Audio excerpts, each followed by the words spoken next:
Hello, जय हिंद दोस्तों, कैसे हो। वेलकम टू ई दृष्टि पॉइंट। दोस्तों यहाँ पर देखेंगे अपन क्या देखेंगे आज टॉपिक नया जो पार्ट कौन सा वाला है। जैसे 4 पार्ट डल गए हैं दोस्तों, और भी आपको जो पुराने पार्ट देखना हो तो दोस्तों प्लेलिस्ट में जाइए, वहाँ पे मिल जाएंगे सारे के सारे वीडियो। ठीक है, वहाँ पे अलग अलग सब्जेक्ट के मिल जाएंगे, maths, reasoning, GK, English, current affairs. ठीक है दोस्तों, तो ये अपना जो साइंस में पार्ट है ये कौन सा है, 5th पार्ट है। ठीक है दोस्तों, इसमें देखेंगे अपन आज का जो टॉपिक रहेगा अपना क्या रहेगा, द्रव्यमान, बल, त्वरण, कार्य, ऊर्जा, संवेग और गति, इसके बारे में देखेंगे। ठीक है, यांत्रिकी मतलब, तो यांत्रिकी क्या होता है, ये भौतिकी की वह शाखा है जिसमें पिंडों पर बल लगाने या उन्हें विस्थापित करने पर उनके व्यवहार में होने वाले परिवर्तन का अध्ययन किया जाता है। ठीक है, मतलब इसमें बहुत सारी चीज़ें, जैसे भार आएगा। भार क्या होता है, किसी वस्तु पर पृथ्वी द्वारा लगाया गया आकर्षण बल। किसके द्वारा, पृथ्वी द्वारा, किसी वस्तु पर पृथ्वी द्वारा लगाया गया आकर्षण बल, उस वस्तु का क्या होता है, भार होता है। ठीक है दोस्तों, भार होता है एक, और एक क्या होता है, द्रव्यमान। ठीक है दोस्तों, तो किसी द्रव्यमान को देखेंगे कि द्रव्यमान को मास बोलते हैं। ठीक है दोस्तों, तो किसी वस्तु या पदार्थ के परिणाम को उस वस्तु पदार्थ का द्रव्यमान, उस पदार्थ का द्रव्यमान कहते हैं। किसी वस्तु का द्रव्यमान प्रत्येक स्थान, मतलब क्या रहता है दोस्तों, सीधे सीधे आपको एक बात यहाँ पर दोनों में याद रखनी है, किसमें, वेट और द्रव्यमान में। ठीक है दोस्तों, यहाँ पे आपसे क्वेश्चन एक घुमा के पूछा जाता है कि भार क्या होता है और द्रव्यमान। तो भार तो अपन ने देखा क्या होता है, ये पृथ्वी द्वारा लगाया गया क्या होता है, आकर्षण बल होता है। ठीक है दोस्तों, लेकिन द्रव्यमान क्या है, द्रव्यमान मतलब क्या है, उसका क्या है, द्रव्यमान मतलब जैसे कि अपन ने क्या एक की जो एक 1 kg क्या लिया, शक्कर लिया। ठीक है दोस्तों, क्या लिया, 1 kg शक्कर लिया अपन ने, तो चाहे उसको पृथ्वी पे रखो या चांद पे ले जाओ, उसका क्या रहेगा, द्रव्यमान सेम ही रहेगा। ठीक है दोस्तों, क्या क्या रहेगा, द्रव्यमान सेम ही रहेगा। लेकिन बाहर की बात करें तो बाहर क्या हो जाएगा दोस्तों, बाहर क्या हो जाएगा, पृथ्वी पर अलग रहेगा, और कहाँ पर अलग रहेगा, और चंद्रमा पे अलग रहेगा। जैसे आपने देखा होगा चंद्रमा का कितना, चंद्रमा पे भार कितना होता है, वो 1/6 होता है पृथ्वी का। ठीक है दोस्तों, तो वहाँ पर क्या हो जाएगा, कम हो जाएगा, यहाँ पर क्या रहेगा, ज़्यादा। लेकिन द्रव्यमान की बात करें तो कहीं भी ले जाओ आप, उस वो 1 किलो जो शक्कर है अपनी, कहीं भी ले जाओ, क्या रहेगा उसका, सेम रहेगा। द्रव्यमान क्या रहेगा, मतलब इसका मतलब ये हुआ कि दोस्तों उसका जो द्रव्यमान क्या रहता है, स्थायी रहता है, वो बदलता नहीं है।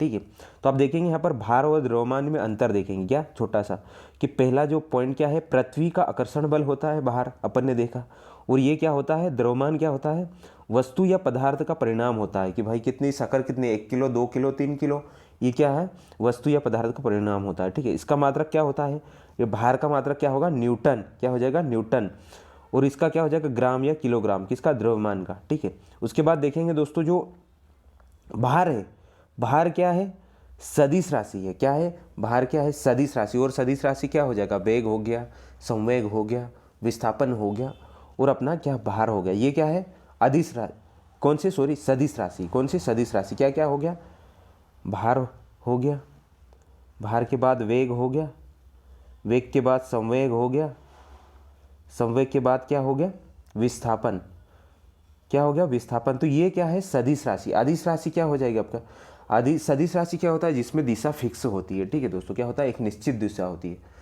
और उधर क्या हो जाएगा, उसमें जैसे क्या हो जाएगा, दूरी हो जाएगा। ठीक है दोस्तों, दूरी क्या है, दूरी जैसे यहाँ से यहाँ गए। ठीक है दोस्तों, तो ये क्या हो जाएगा, दूरी हो जाएगी। दूरी क्या है, अदिश राशि है। जबकि विस्थापन क्या है, विस्थापन क्या रहता है, अभी विस्थापन देखेंगे। विस्थापन एक पॉइंट से दूसरे पॉइंट पे क्या होना, डिस्टेंस, मतलब जो प्रारंभिक बिंदु और अंतिम बिंदु में क्या होना चाहिए, बदलाव होना चाहिए। तो अभी अब सिर्फ अपन क्या देख रहे हैं यहाँ पे, भार और द्रव्यमान में क्या अंतर देख रहे हैं। तो ये पृथ्वी का आकर्षण बल होता है, भार पहला देखा, ये क्या होता है, पदार्थ का परिणाम होता है, इसका मात्रक न्यूटन है, और इसका किलो ग्राम होता है या किलोग्राम। ठीक है, उसके बाद देखा, क्या देखा था, भार देखा था दोस्तों, क्या सदिश राशि है, और ये क्या हो जाएगा, द्रव्यमान अदिश राशि। उसके बाद वस्तु का भार भिन्न भिन्न स्थानों पर भिन्न भिन्न हो सकता है। यह क्या बोला है कि जो भार होता है भिन्न भिन्न स्थानों पर, मतलब जैसे पृथ्वी पर क्या रहेगा, भार अलग रहेगा, चंद्रमा पर चले जाएंगे तो वहाँ पर अलग रहेगा। लेकिन बात करें अगर अपन किसकी दोस्तों, द्रव्यमान की बात करें, तो द्रव्यमान कहाँ रहे, किसी भी पिंड पर ले जाओ, चाहे पृथ्वी पर ले जाओ या चंद्रमा पर ले जाओ, क्या रहेगा, सेम रहेगा, बदलता नहीं है। ठीक है, तो ये होता है क्या, द्रव्यमान। आई होप आपको समझ में आ गया होगा। दूरी और विस्थापन देखेंगे, डिस्टेंस और डिस्प्लेसमेंट, ठीक है। तो एक ही अर्थ में प्रयोग किए जाते, परंतु भौतिकी में इन दोनों शब्दों का भिन्न भिन्न अर्थ होता है, ठीक है। मतलब क्या, बिंदु, जब एक वस्तु एक बिंदु से दूसरे बिंदु को चलती तो चली गई दूरी वस्तु द्वारा तय किए गए अप्रत्यक्ष मार्ग की लंबाई होती है, ठीक है। क्या दूरी, दूरी मतलब यहाँ से तुम यहाँ से यहाँ चले तो ये दूरी हो गई 1 किलोमीटर 2 किलोमीटर कुछ भी हो सकती है, ठीक है दोस्तों, ये क्या हो गई दूरी। जबकि विस्थापन क्या होता है, प्रारंभिक और अंतिम बीच के बीच सीधी रेखा में को बदलता है। मतलब क्या होता है, विस्थापन में सीधा होता है, ठीक है दोस्तों। अगर आपसे देखो एक क्वेश्चन ये पूछा जाता है कि किसी बिंदु ए से कोई बंदा स्टार्ट हुआ, बी पर गया, बी से सी पर गया और सी से वापस ए पर आया, तो इसका विस्थापन पूछे तो क्या हो जाएगा दोस्तों, शून्य हो जाएगा। मतलब जिस बिंदु से शुरुआत करा और उसी बिंदु पर वापस आ गया तो उसका विस्थापन हमेशा शून्य होगा, ठीक है दोस्तों। लेकिन बात करें क्या दूरी की, तो जैसे 1 किलोमीटर हो गया ये 2 किलोमीटर और 3 किलोमीटर, अगर यहाँ पे दूरी पूछी जाए तो टोटल कितनी हो जाएगी, 3 किलोमीटर। लेकिन विस्थापन बात करेंगे कि ए बिंदु से स्टार्ट किया, बी पे गया, बी से सी और सी से वापस ए पे आया, तो यहाँ पे विस्थापन शून्य हो जाएगा और दूरी कितनी हो जाएगी, 3 किलोमीटर। मतलब क्या रहता है, विस्थापन में क्या रहता, प्रारंभिक बिंदु और अंतिम बिंदु में क्या होना चाहिए, अंतर होना चाहिए, ठीक है दोस्तों। लेकिन दूरी में ऐसा नहीं है। आई होप आपको समझ में आ गया होगा दोनों चीज़ें। अब आगे देखेंगे दोस्तों, इसके जो फॉर्मूले हैं डायरेक्ट आपसे पूछे जाते हैं, चाल और वेग। तो किसी वस्तु की चाल उसके प्रति इकाई समय में चली गई दूरी क्या होती है, चाल होती है। चाल क्या है, अदिश राशि है, बताया ना, चाल क्या है, अदिश राशि, क्योंकि इसमें दिशा फिक्स नहीं होती है। और चाल का जो मात्रक क्या हो जाएगा, ऐसा ही मात्रक मीटर प्रति सेकंड होता है। मीटर प्रति सेकंड मतलब कि 1 सेकंड में कितना चला, कितने, मतलब 1 सेकंड में कितना 1 मीटर चलता है, ठीक है। इसका मतलब ये हो गया, तो मीटर प्रति सेकंड, इसका मात्रक क्या हो जाएगा, मीटर प्रति सेकंड, ठीक है। या फिर इधर सेकंड आया, या फिर किलोमीटर करेंगे तो इधर क्या आ जाएगा, किलोमीटर पर आवर्स। जैसे अब रेलगाड़ी की जो आपको दूरी चाल दी रहती है, किलोमीटर पर आवर में दी रहती है, ठीक है, किलोमीटर पर आवर में रहती। तो इसका मतलब ये हुआ कि 1 घंटे में कितने किलोमीटर चलती है ट्रेन, कि 70 किलोमीटर, 100 किलोमीटर, 120 किलोमीटर, ठीक है। तो दूरी समझ में आई दोस्तों। एक चीज़ ये याद रखना कि अगर मीटर इधर दिया तो सेकंड रहेगा, अगर किलोमीटर दिया तो फिर क्या हो जाएगा, घंटा, आवर्स आ जाएगा, ठीक है दोस्तों। अब देखेंगे वेग। वेग क्या होता है, एक वेग क्या है, अदिश राशि है। चाल एक अदिश राशि, सॉरी, ठीक है, चाल अदिश राशि है, जबकि वेग क्या है, वेग क्या है, सदिश राशि है। क्या है, वेग सदिश राशि है, ठीक है दोस्तों। वेग और विस्थापन क्या है, सदिश राशि। तो वेग बराबर क्या होता है, विस्थापन बटे समय। क्या होता है, विस्थापन बटे समय। उसके बाद त्वरण भी क्या है दोस्तों, त्वरण भी सदिश राशि है। तो त्वरण क्या होता है, किसी वस्तु के त्वरण के समय उसके वेग में परिवर्तन की दर को परिभाषित करता है, ठीक है। क्या होता है, वेग में परिवर्तन की दर को त्वरण, कि मतलब कुछ दूरी अपन ने कुछ स्पीड अलग से चली और कुछ दूरी कुछ स्पीड अलग से चली, तो ये क्या हो जाएगा, त्वरण, ठीक है। मतलब त्वरण क्या हो रहा है, त्वरण यहाँ पे क्या हो रहा है, घट बढ़ रहे हैं। तो वेग में परिवर्तन की दर को क्या बोलते हैं, त्वरण, ठीक है दोस्तों। तो त्वरण हो गया, त्वरण क्या होता है, वेग में परिवर्तन की दर त्वरण होती है, ठीक है।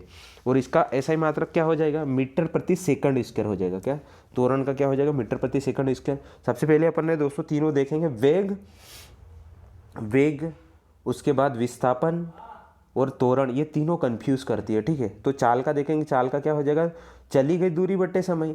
तो इसका एक मात्रक तो क्या होता है, मीटर प्रति सेकंड होता है, ठीक है। वेग का देखेंगे तो वेग का मात्रक भी सेम ही होगा, लेकिन वेग क्या है, सदिश राशि है और दूरी क्या है, अदिश राशि। त्वरण का देखेंगे तो त्वरण क्या हो जाएगा, वेग में परिवर्तन की दर, ठीक है। तो ये क्या हो जाएगी, इसका मात्रक क्या हो जाएगा दोस्तों, इसका हो जाएगा मीटर प्रति सेकंड स्क्वायर हो जाएगा। त्वरण का बहुत इंपॉर्टेंट है, क्या है, मीटर प्रति सेकंड स्क्वायर। और यहाँ बता देना चाहूँगा, ये जो ऑब्जेक्टिव आपसे यहाँ से जो क्वेश्चन बनेगा, चाहे MPPSC दो, आप कांस्टेबल दो, या फिर MPSI दो, या फिर रेलवे दो, SSC दो, हर जगह पे साइंस से अगर क्वेश्चन पूछा जाएगा तो यहाँ से क्वेश्चन बनता है, ठीक है दोस्तों। आप देखेंगे अब आगे बहुत ही महत्वपूर्ण इंपॉर्टेंट है दोस्तों, क्या है, न्यूटन के गति के नियम। क्या है, न्यूटन के गति के नियम मैं आपको बताऊंगा। आपने पढ़े होंगे, 3 गति के नियम तो बने हैं, अपने पढ़े होंगे, लेकिन आपको बताऊंगा मैं यहाँ से क्वेश्चन कैसा बनता है, किस किस नाम से क्वेश्चन पूछा जाता है, कैसे कैसे घुमाया जाता है आपसे, तो सभी चीज़ें यहाँ पर देखेंगे। ठीक है दोस्तों, तो अपन क्या देखेंगे, सबसे पहले न्यूटन की गति का पहला नियम डायरेक्ट देखेंगे। ठीक है, तो ये क्या है दोस्तों, जो गति वर्णन कर न्यूटन की गति के 3 नियम, परिभाषित नियमों को न्यूटन की गति का नियम कहा जाता है। न्यूटन की गति के नियम बल की परिशुद्धता परिभाषित करते हैं और वस्तु पर लगाए गए बल और उसके द्वारा प्राप्त की गई गति अवस्था के बीच संबंध स्थापित करते हैं। ठीक है, तो अपन सबसे पहले देखेंगे न्यूटन का गति का प्रथम नियम। ठीक है, तो प्रथम नियम क्या बोलता है कि प्रथम नियम के अनुसार कोई विराम अवस्था में, मतलब क्या बोलता है कि अगर कोई वस्तु विराम अवस्था मतलब थमी है तो थमी ही रहेगी वो यहाँ पर। क्या रहेगी, पहला नियम क्या बोलता है कि अगर कोई वस्तु यहाँ पर थमी है तो थमी ही रहेगी, अगर कोई वस्तु गतिमान है तो गतिमान ही रहेगी जब तक कि उस पर कोई बल ना लगा जाए।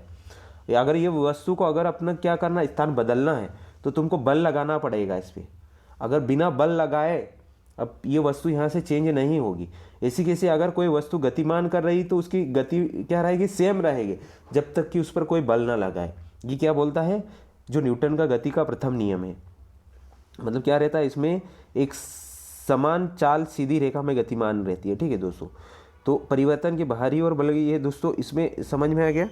इसको और क्या, ये जड़त्व का नियम भी कहलाते हैं। ठीक है दोस्तों, क्या इसको जो सीधा क्वेश्चन ये आ जाता है कि निम्नलिखित में से जड़त्व के नियम या जड़त्व का नियम के नाम से भी जाना जाता है। ठीक है दोस्तों, तो न्यूटन का प्रथम नियम, द्वितीय नियम, तृतीय नियम और इनमें से कोई नहीं। तो जो न्यूटन का गति का प्रथम नियम है इसको जड़त्व का नियम भी बोलते हैं। क्या बोलते हैं, जड़त्व का नियम। दोस्तों बहुत इंपॉर्टेंट है, ये घोट लीजिए आप। ठीक है दोस्तों, क्या प्रथम नियम को क्या बोलते हैं, जड़त्व का नियम भी बोलते हैं। ठीक है, अब देखेंगे दोस्तों न्यूटन की गति का द्वितीय नियम। ठीक है, पहले नियम को तो अपन, पहला नियम क्या था कि अगर कोई वस्तु विराम अवस्था में है तो विराम अवस्था में ही रहेगी, अगर कोई वस्तु की गतिशील अवस्था में है तो गतिशील अवस्था में ही रहेगी जब तक कि उस पर कोई बाह्य बल ना लगाए।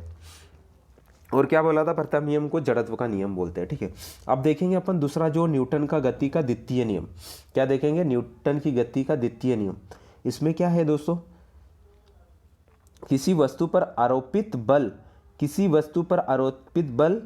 F उस वस्तु के द्रव्यमान तथा बल की दिशा के त्वरण के गुणनफल के बराबर होता है। मतलब सीधी बात क्या है, F बराबर ma, F क्या होता है, F बराबर m गुणित a। ठीक है, किसी वस्तु पर आरोपित बल, ठीक है, किसी वस्तु पर आरोपित बल F उस वस्तु पर द्रव्यमान और बल की दिशा में उत्पन्न त्वरण के गुणनफल के बराबर होता है। ठीक है, मतलब क्या होता है, एक तो ये याद रख लीजिए, डायरेक्ट ये पूछा जाता है कि भाई F बराबर ma है, न्यूटन का प्रथम नियम है, द्वितीय नियम या तृतीय नियम, तो क्या हो जाएगा, ये द्वितीय नियम। कौन सा हो जाएगा, F बराबर ma।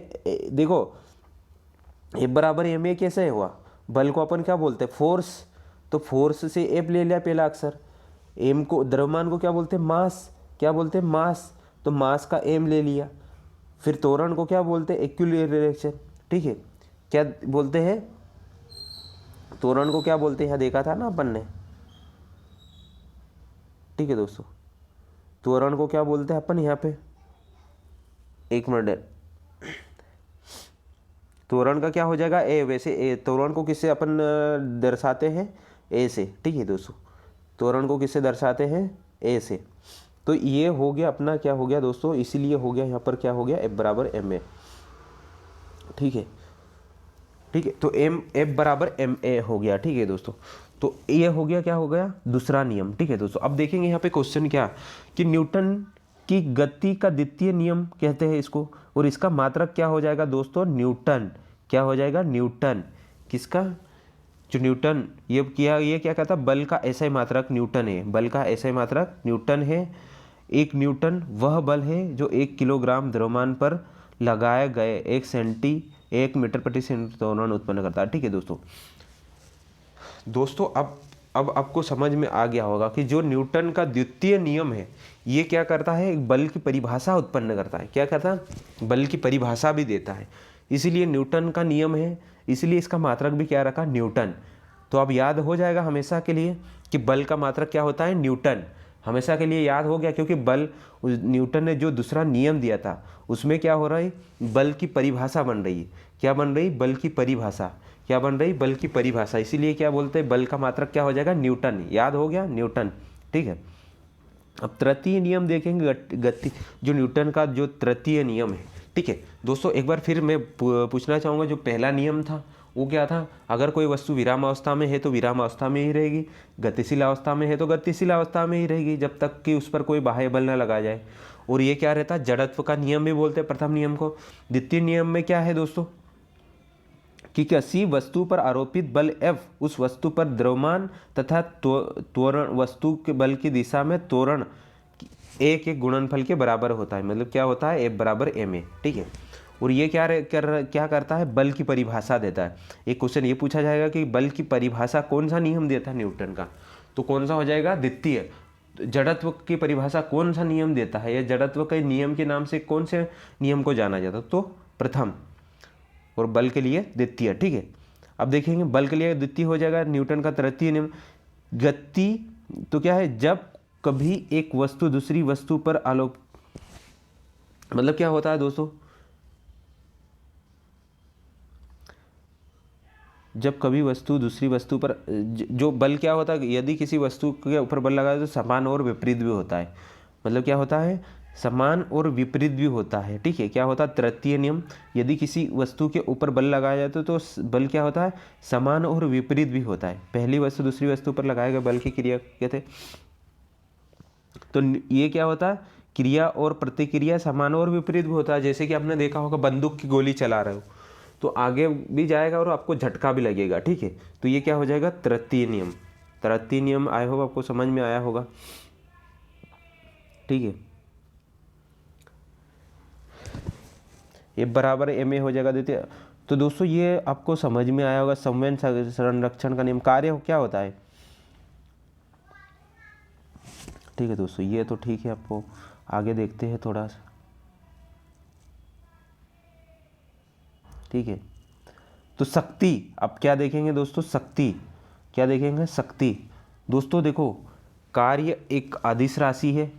अदिश राशि क्या क्या हो गया, दूरी और कार्य।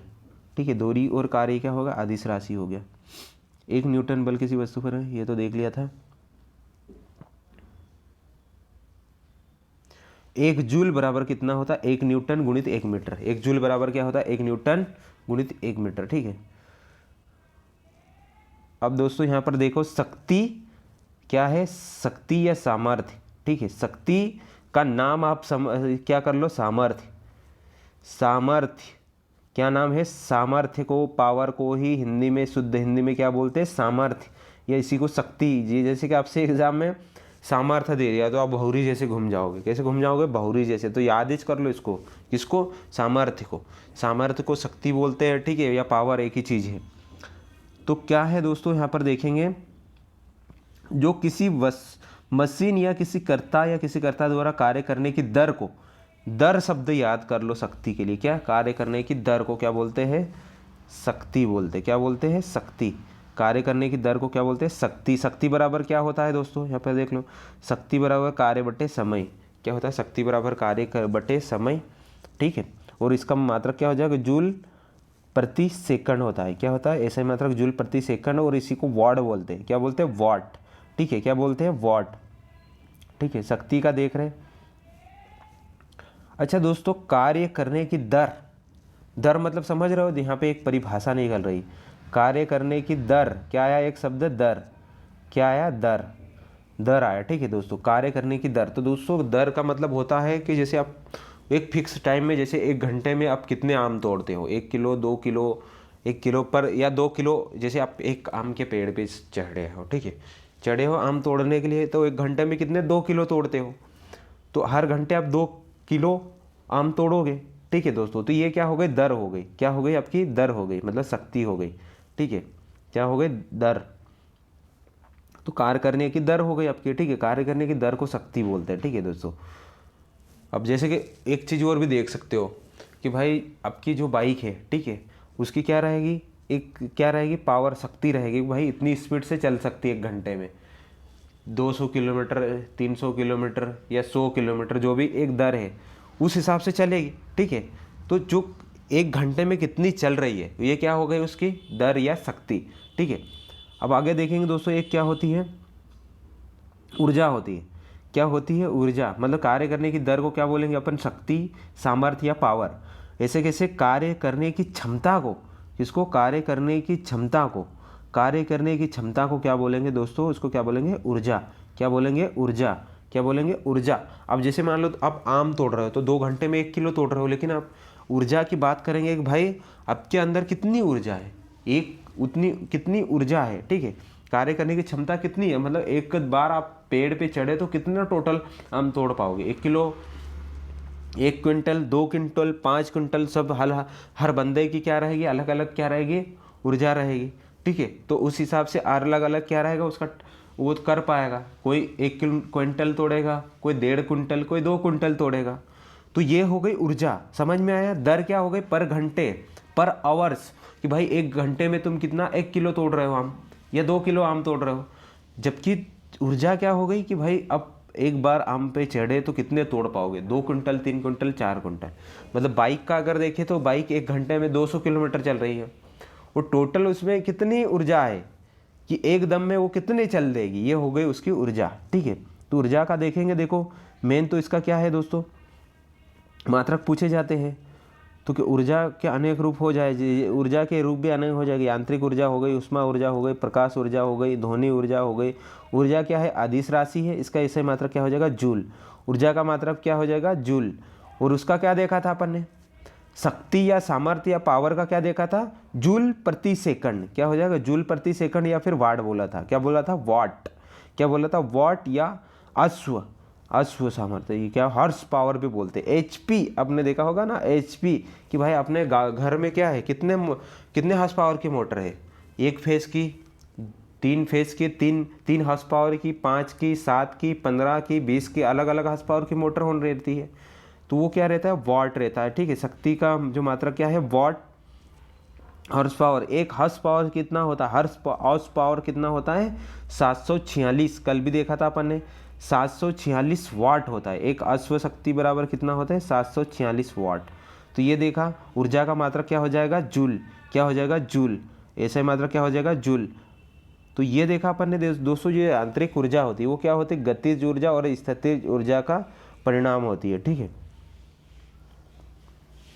अब देखेंगे अपन क्या देखेंगे दोस्तों, यहाँ पर गतिज ऊर्जा का एक ये सिंपल फॉर्मूला है, ये भी देख लो, काइनेटिक एनर्जी। गतिज ऊर्जा को क्या बोलते हैं, काइनेटिक एनर्जी।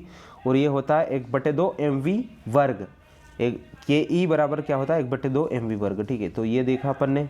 उसके बाद देखेंगे स्थितिज ऊर्जा का, देख लिया।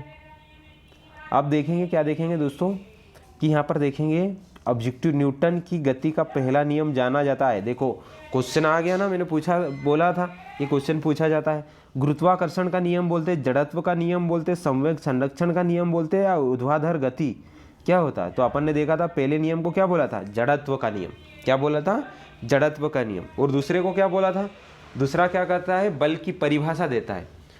जो सबसे पहले तो बताना चाहूँगा, 3 नियम अपन ने देखे थे, किसके, न्यूटन के।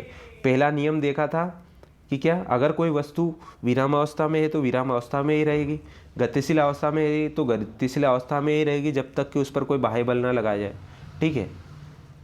उसके बाद क्या देखा था अपन ने दोस्तों, दूसरा नियम F बराबर ma, ठीक है, F बराबर ma देखा था। तीसरा देखा था कि अगर कोई वस्तु गतिशील अवस्था में है तो गतिशील अवस्था में ही रहेगी। नहीं, तीसरा नियम क्या है, क्रिया और प्रतिक्रिया समान और विपरीत भी होती है, जो बंदूक का अपन ने देखा था उदाहरण। तो ये तीनों हो गए। तो क्या हो जाएगा, न्यूटन की गति का पहला नियम किसका को क्या नियम, किस नियम से जाना जाता है, नाम से जड़त्व का नियम, ठीक है। किसका, जड़त्व का नियम।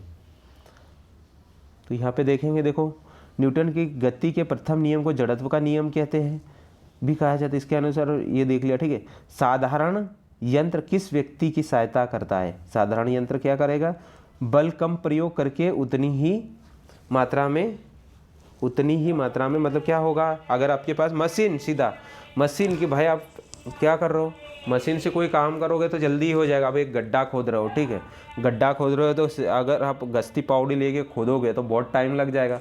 वहीं अब क्या हो जाएगा, बुलडोजर आ जाएगी तो क्या करेगी, बहुत जल्दी समय में कर देगी वो काम, बहुत जल्दी कर देगी, ठीक है। तो ये है।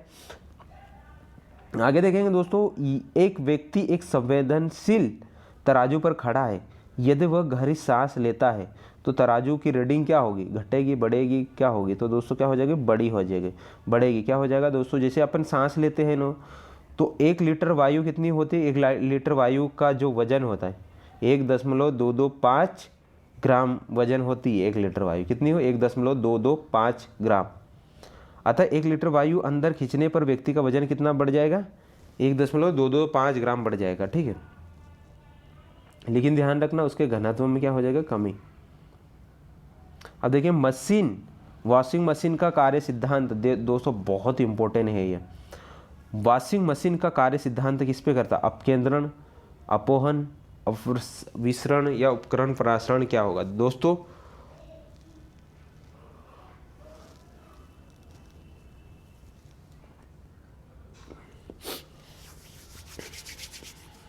दोस्तों यहाँ पर बताना चाहूँगा, बहुत इंपॉर्टेंट है, 2 चीज़ें होती, एक होता है अपकेंद्रीय बल, एक होता है अभिकेंद्रीय बल। क्या होता है, एक होता है अपकेंद्रीय बल, एक होता है अभिकेंद्रीय बल। तो यहाँ पर देखेंगे वह प्रतिक्रिया बल जो परिणाम के अभिकेंद्रीय बल के बराबर होता है, परंतु जिसकी दिशा अभिकेंद्र बल के विपरीत होती है, केंद्र से बाहर की ओर। मतलब क्या होता है, अपकेंद्रीय बल क्या होता है, जो पहले देखा, इसमें क्या रहता है दोस्तों, मान लो ये केंद्र है, ठीक है, तो इसकी जो दिशा रहेगी, ऐसी घूम रही कोई वस्तु, तो इसकी जो दिशा रहेगी किधर रहेगी, बाहर की ओर, केंद्र से बाहर की ओर। किसमें, अपकेंद्रीय बल में। किसमें, अपकेंद्रीय बल में। तो आपसे डायरेक्ट यहाँ पर ये पूछा जाएगा दोस्तों कि दिशा आप पूछ सकते हैं पहला कि अपकेंद्रीय, अप मतलब क्या हो गया, अपकेंद्रीय में क्या रहेगा, बाहर की ओर, केंद्र से बाहर की ओर, किधर रहेगी, बाहर की ओर। तो अपकेंद्रीय बल जो है बाहर की ओर लगता है, ठीक है दोस्तों।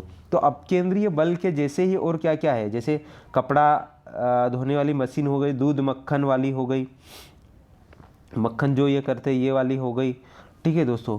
तो ये सारी क्या क्या हो गई, जो अपन दूध से मक्खन निकालने वाली मशीन हो गई और कपड़े धोने वाली मशीन, ये क्या है, अपकेंद्रीय बल का, किसका है, अपकेंद्रीय बल का उदाहरण है। किसका, अपकेंद्रीय। अपकेंद्रीय मतलब क्या हो जाता है, इसमें बल बाहर की ओर लगेगा, किधर लगेगा, बाहर की ओर, किधर लगेगा, बाहर की ओर, ठीक है दोस्तों। तो अपकेंद्रीय याद रह जाएगा ना, अपकेंद्रीय बल, अप मतलब अप किधर रहेगा, बाहर की ओर, किधर, बाहर की ओर, ठीक है। आई होप आपको याद हो गया होगा। अब देखेंगे दोस्तों क्या हो गया, प्रक्षालन मशीन की कार्यप्रणाली सिद्धांत। क्या है, प्रक्षालन मशीन,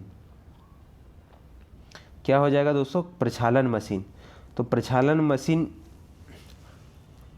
का, ठीक है दोस्तों। तो ये याद हो गया आपको, आई थिंक आपको याद हो गया होगा दोस्तों। तो इसके आगे का अपन बाद में देखेंगे, ये वाला पार्ट आप इसको 2-3 बार स्पीड में देख के जरूर रिवीजन कीजिए, ठीक है दोस्तों। इसमें थोड़ा सा मैं बता देता हूँ, 3 नियम अपन ने देखे थे, किसके, न्यूटन के 3 नियम देखे थे, जिसमें देखा था कि भाई जो पहला नियम जिसको जड़त्व का नियम भी बोलते हैं, जो दूसरा देखा था, दूसरा क्या होता है, F = ma, और पहले की बात करें तो कोई वस्तु विराम अवस्था में तो विराम अवस्था में ही रहेगी, और गतिशील अवस्था में है तो गतिशील अवस्था में ही रहेगी। दूसरा नियम देखा था F = ma, और तीसरा देखा था, क्या देखा था दोस्तों, जो दूसरा नियम है इसका एक चीज़ और याद रखना, ये बल की परिभाषा देता है। तीसरा नियम क्या है, क्रिया और प्रतिक्रिया समान और विपरीत भी होती है, ठीक है, ये देखा था अपन ने। उसके बाद देखा था भार का, देखा था द्रव्यमान और भार का। भार, द्रव्यमान क्या रहेगा, चाहे पृथ्वी पे चले जाओ या चंद्रमा पे, सभी जगह क्या रहेगा, द्रव्यमान सेम रहेगा। भार क्या रहेगा, बदलता रहेगा, ठीक है। एक ये बेसिक चीज़ देखी थी अपन ने। उसके बाद इनके मात्रक देखा था कि जो दूरी का रहता है, जो दूरी क्या, चाल की जो चाल क्या है, अदिश राशि, इसका मात्रक मीटर प्रति सेकंड हो जाएगा। उसके बाद देखा था अपन ने, क्या देखा था, त्वरण का देखा था। त्वरण का ऐसा ही मात्रक क्या हो जाएगा, त्वरण एक तो सदिश राशि है और इसका मात्रक हो जाएगा मीटर प्रति सेकंड स्क्वायर हो जाएगा, ठीक है। तो ये बेसिक चीज़ें देखिए, अब जरूर इसको ध्यान रखिए, ठीक है दोस्तों। उसके बाद क्या देखा था अपन ने, अपकेंद्रीय बल। अपकेंद्रीय बल देखा था। अपकेंद्रीय बल क्या हो जाएगा, जो केंद्र से बाहर की ओर लगता है, किधर, केंद्र से बाहर की ओर। और एक क्या होता है, अभिकेंद्रीय बल। अभिकेंद्रीय बल किधर लगेगा, अंदर की ओर लगेगा, किधर लगेगा, अंदर की ओर। अभिकेंद्रीय बल किधर लगेगा, अंदर की ओर, ठीक है। तो ये देखा, आगे देखेंगे नेक्स्ट पार्ट नेक्स्ट लेक्चर में। तब तक के लिए धन्यवाद। जय हिंद।